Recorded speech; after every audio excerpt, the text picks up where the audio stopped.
Hey everybody, and welcome back to Elrod's roller coaster. This is absolutely nuts tonight. I'll tell you about that another time. The Misfits and Malcontents Fight Night Breakdown is back, and it's an entertaining card tonight. There's some changes on this card for sure. Still, I think it's a card that has some teeth to it, and you'll have to forgive me, but so do I. I've been working on getting these guys for years, and tonight I've got a smile. Still in progress, but it's going to come out great.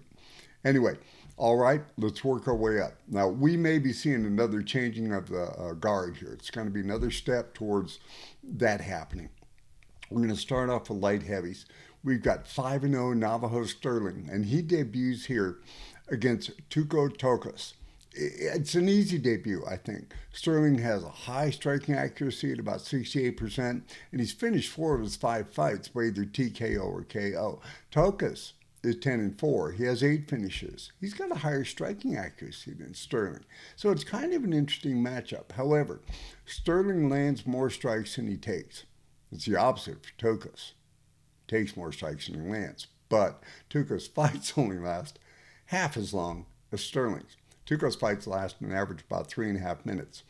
Physically, you look at these guys and they're about even. But I'm going to have to give the edge to not Tokos. I'm going to give it to Sterling.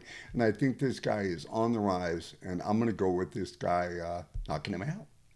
Anyway, let's move on to the next fight, which is, it could very well be the fight of the night.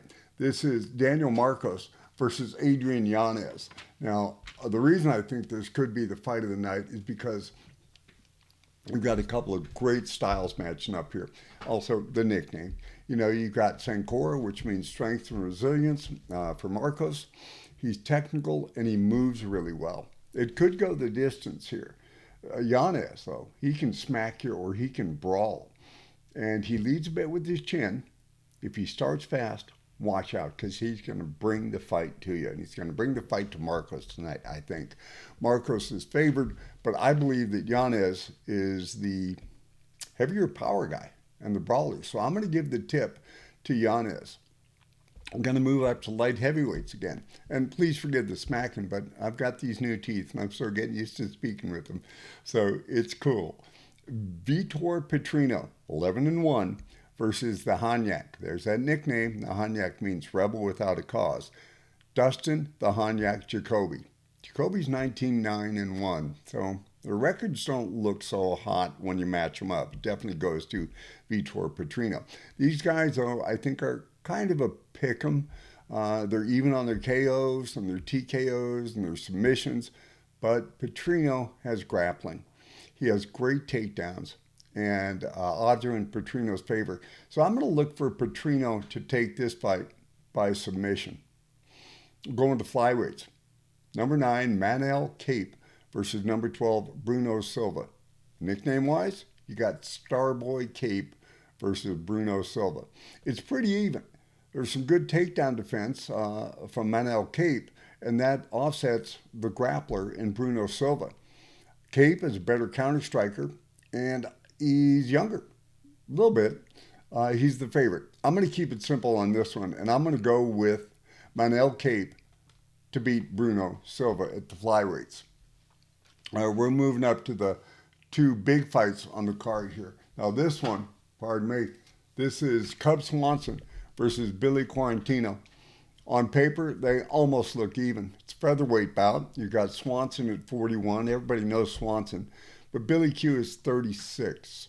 Quarantino has huge output. It's about double that of Cubs. Cubs' grappling is offset by Quarantillo's takedown defense. Leave that in there. Take younger Billy, but I don't think it goes the distance. That could be interesting because I think a lot of people think this one might just be a decision. Now, the main event, this is kind of wild because we've got Colby Chaos Covington versus Joaquin Buckley. Somebody else has a nickname of Chaos, by the way, and that's Duplessis. Moving on, Joaquin Buckley, 5-0 in his last 5 fights. Chaos is 2-3. Chaos hasn't fought in a year.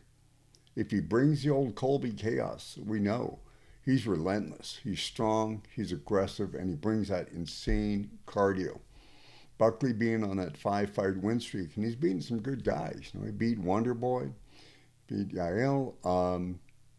I think, love him or hate him, Colby Cass is going to make this a fight well worth watching. It's easy to do either one with Colby, to love him or hate him. But he's a solid vet, and he can melt an opponent if he brings the Colby we know with that cardio, and especially if your opponent isn't ready for it. Buckley does have good takedown defense, and if Colby brings it early, then Buckley's going to need it. Cass is a little old, but he certainly isn't done. And if he starts shooting early, you can watch out. Buckley's output is high, and he may need that, man. He may have to get some feints going so that Colby bites and Colby slows down, because if Colby doesn't, I think he's going to make Buckley wilt. So this is a good fight. I like the card. On this fight, I'm going with Colby Chaos Covington. Hey, you all have a good night. Welcome back to the School of Misfits and Malcontents Fight broadcast. You take care, you enjoy the fight, and we'll be seeing you.